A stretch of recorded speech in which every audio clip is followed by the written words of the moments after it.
we'll take some questions.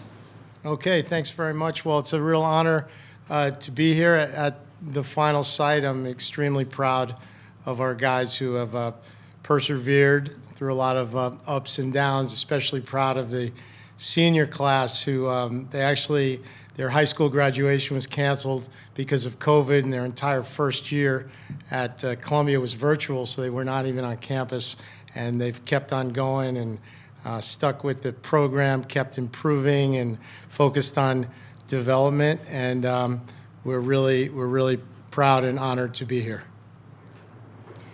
So, obviously, first time ever for Columbia into the quarters, right? I mean, that's got to be a big thing. And maybe hard for the guys to get it. They've only been around 4 years. You've been around a long time. Have you taught?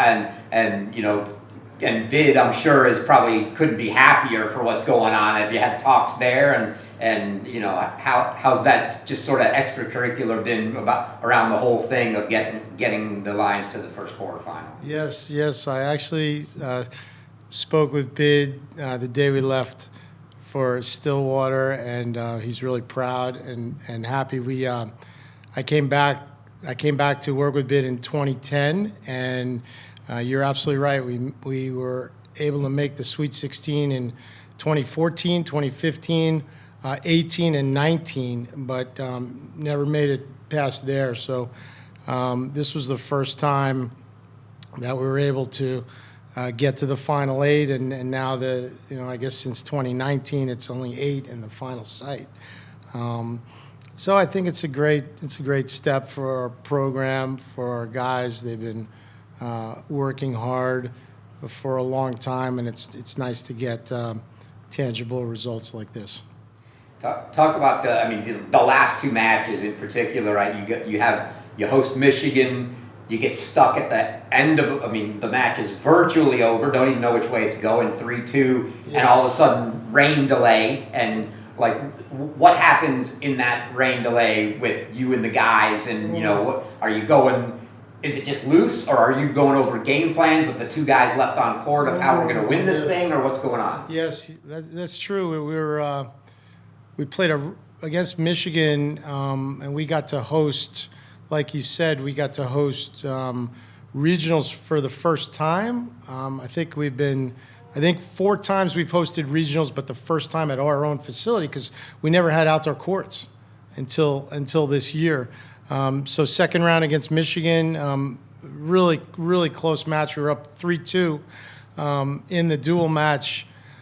Nicholas Kotzen was 5-0. I think it was 5-0 in the third, or when the rain came, and Alex Kotzen was down a break 3-4 in the third. His brother, and we had about a 30 or 40 minute rain delay, and we weren't really sure whether we were going to go indoors or not, and we waited it out. And I remember going into the locker room, and the guys were a little bit bummed out, I think, because we had started the match so strong against Michigan. We won the doubles point, and then we had gotten up at least one break, and I think in 4 or 5 of the matches, and we ended up losing 4 first sets. But it wasn't that loose actually in the locker room. It was more like, wow, this is like really close. This match, Alex goes down. If Alex goes down and Nicholas goes, it's just. But to their credit, we came out and lost the first 6 points. Michigan was very tough the entire match from start to finish. And then, it was really important. Alex got the break back. He was on plan number 2 on court 4 of the facility, and he got the break back at the same time that Nicholas was down 5-3 in the breaker. And I remember they looked at each other, brothers, and they kind of gave each other a fist pump. And it was a nice little turning point, inflection point there.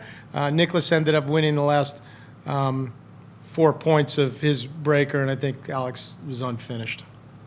How about the guys had to? We fast forward a week, and you're playing Arizona again at home. You earn the hosting rights, right? And I would say, a lot of folks would have said, hey, Arizona, man, we know Arizona. Yeah. We don't maybe know Columbia so much. Arizona probably felt to a lot of people like the favorite, and you guys just, I mean, what a match! And for Nick, 3 sets over Friend or Alex, excuse me. But yeah, I mean that just had to sort of feel to them like, you know, hey, now we can get rid of this. Oh, it's the Ivy League. We're Columbia. We are just obviously we just took down one of the best teams in the country, right? Right. Well, I The think guys feel that. I mean, is there sort of that sort of chip on the shoulder, like, hey? A little bit. I think that there were a lot of people saying Arizona is so good and so tough. These guys compete incredibly well, and coming off, winning the Pac-12 championship for the first time. I think it's the first time a team outside of California has done that, right? Clancy is such a terrific coach, and these guys are ready and they compete, and they're so good. And I listened to some of the podcasts, and it seemed like you're right. People were saying that probably Arizona's a favorite in this match. So we just went out there and we just said let's just focus on what we've been working on the whole time, trying to be tough to beat every point. And what was a little different here is throughout the season we had been really winning consistently down low, 4, 5, and 6, and our 1 and 2, Michael and Alex, are so good. And this year felt a little different. Everybody was ready for them, kind of, especially Michael. And every match was a battle. There were a lot of 3-setters at 1 and 2, unfinished matches. And we're looking at that and we're saying, wow, Colton Smith and Jay Friend, those are arguably 2 of the top guys in the country, right? 2 of the top 20 or 25 players in the country. And Alex actually lost the first set 6-1 to Jay. To his credit, he just kept competing, got the second set, and then went up a couple breaks in the third and was able to hold on. And that match was that singles match was really important in the overall duels match, as well as the doubles point. What was it? 7-5, 7-6, 7-6, right? I think in the three courts. So we were really fortunate to get through an outstanding Arizona squad. Talk about Michael a little bit. I mean, obviously you got a great team, but you got a kid here playing number 1 that's, I think a lot of us look and say that's potential down the road here, NCAA singles champion time. I mean, he's in that mix, right? He's in the group of guys that can be in that discussion. What's it been like having that kind of level, from him? And sort of, it wasn't maybe the best start to the season for him early, and now to get where he is here now. Yeah. Well, Michael's just a terrific kid. He will do anything the coaches ask. He's a dedicated, disciplined, hard worker. Obviously, 2 months before he started at Columbia, he reached the finals of the Wimbledon Juniors. And then he came in and he was rock solid, like you said, his first year. And then this year it was a little bit, I don't want to say sophomore slump or something like that, but people were kind of ready for him and coming after him. And you're absolutely right. He's gotten better as the season and the year has progressed. He kept, to his credit, he stuck with it. He didn't get discouraged when he was dropping, losing some matches in the fall and then early in the dual match season, February, March. He just kept on going, focusing on improvement and trying to get 1%, 2% better every day. And he's gotten a lot stronger. He's moving very well, and he's starting to really play some good tennis.